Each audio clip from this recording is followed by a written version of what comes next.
हम कहते हैं कि मांस ना खाओ और आप कहते हैं संडे के संडे खाते रहो अंडे।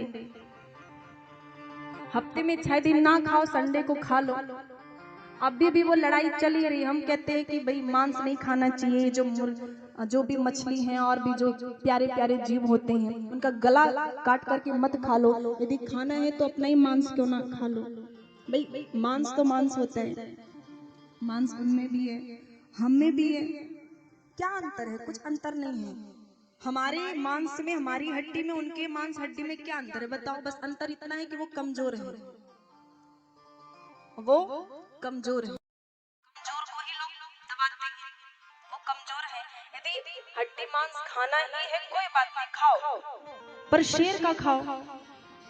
भाई खाना ही है तो शेर का क्यों नहीं खाते? ये कौन सी ताकत है, कौन सी हिम्मत है कि अपने से कमजोर को पकड़ा और भून करके खा लिया? खाना है तो बड़े बड़ों को खाओ। और उनका तो क्या ही कहना, उनके बारे में हम क्या ही कहें जो भगवान के नाम पे बलि लेते हैं। खुद के जीव को चाहिए स्वाद, खाने का मन कर दिया बकरा तो कहते हैं भक्त यजमान माता जी बलि मांग रही है। उनके लिए क्या ही कहा जाए, कोई शब्द उनके लिए शब्द बने ही नहीं है। उनके लिए तो हमें लगता है यमराज का नरक भी कम पड़ेगा, अलग से नरक बनाना पड़ेगा उनके लिए। झूठी बातें हैं ये। एक बात समझ लो, आज अंतिम दिवस है, बताना बहुत जरूरी था। लोग कहते हैं कि शास्त्रों में लिखा गया है कि पशुओं की बलि दो, ये बलि दो, वो बलि दो। बिल्कुल नहीं लिखा गया, कहीं नहीं लिखा गया है। जो ऐसा कहे बिल्कुल मना करो। एक नंबर का ज्ञानी मूर्ख है वो जो ऐसा कहता है कि शास्त्रों में बलि लिखा हुआ है। जिस धर्म के केंद्र में अहिंसा हो, अहिंसा परमो धर्म, वो धर्म ये कैसे कह सकता है कि पशु की बलि चाहिए, पशु की बलि चढ़ाओ, ये ऐसा करो वैसा करो? कहीं नहीं लिखा गया है, बिल्कुल पशु की बलि कहीं नहीं है। आप खुद सोच के देखो, सनातन धर्म कभी कह सकता है? सनातन धर्म तो ये कहता है कि चींटी को भी बचा दो, यदि चलते रहो तो चींटी को ध्यान से देखो, चींटी आगे ना पड़ जाए पैर के आगे।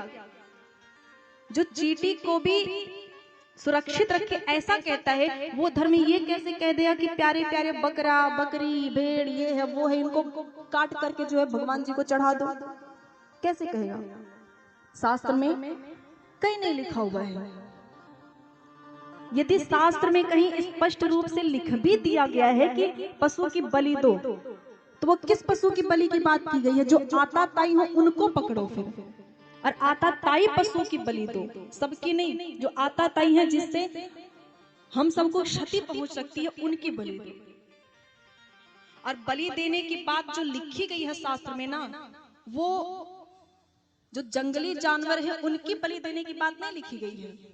शास्त्र में बलि देने की बात लिखी गई है कि भैंसे की बलि दो, बकरी की बलि देने की बात लिखी गई है। पर उसका दूसरा है। शास्त्र कहता है कि भैंसे की बलि दो, वो ये नहीं कहता है जंगल से पकड़ करके लाओ, किसी के घर से पकड़ करके लाओ और बलि दे दो। शास्त्र कहता है कि भैंस पर बाहरी नहीं, अंदर जो भैंसा बैठो उसकी बलि दो। ये शास्त्र अंदर के भैंसे की बात कर रहे, समझो जरा, दिमाग लगाओ। सनातन धर्म कभी नहीं कहता कि बलि दो जीवों की। यदि भैंसे की बलि कह रहा तो शास्त्र तुम्हारे अंदर जो भैंसा बैठा हुआ है, भैंसे मतलब आलस, जो आलस पना बैठा हुआ ना, उसकी बलि दो, उसको चढ़ाओ बलि भगवान के चरणों में, देवी माता के चरणों। शास्त्र कहता है बकरी की बलि दो, तो वो बकरी नहीं किसी के घर से पकड़ के लेके और बस गला काट दिया, बस भगवान खुश हो गए, नहीं। बकरी की बलि दो, पर अंदर बैठे बकरी की बलि, अहंकार की बलि दो, चढ़ा दो बलि, खत्म हो जाए। ये कहता है शास्त्र ग्रंथ, ये कहते हैं। ये नहीं कि बस वो बड़े से ऊंचाई पे ऐसे एक गुरु बाबा बैठे हुए हैं वहां पुजारी मंदिर के और कहते भक्त जितनी बलि चढ़ाओगे उतना भगवान प्रसन्न होंगे। नहीं, बन करके आ रही हैं। एक थी राधे माँ, आई थी फिर गई फिर आ गई। हमें लगता है पशु बलि की बात आए, बकरी उकरी के बलि की बात है तो उनके जैसे लोग की बलि देनी चाहिए। जरा देखो, ध्यान से देखा करो, कौन सी देवी माता क्या वैसी देवी माता होती है? ऐसी देवी माता होती है? बस छोटा सा त्रिशूल ले लिया सो देवी माता, देवी माता, देवी माता। ऐसे लोग कहते हैं पशु की बलि चाहिए। कोई पशु की बलि की बात नहीं है।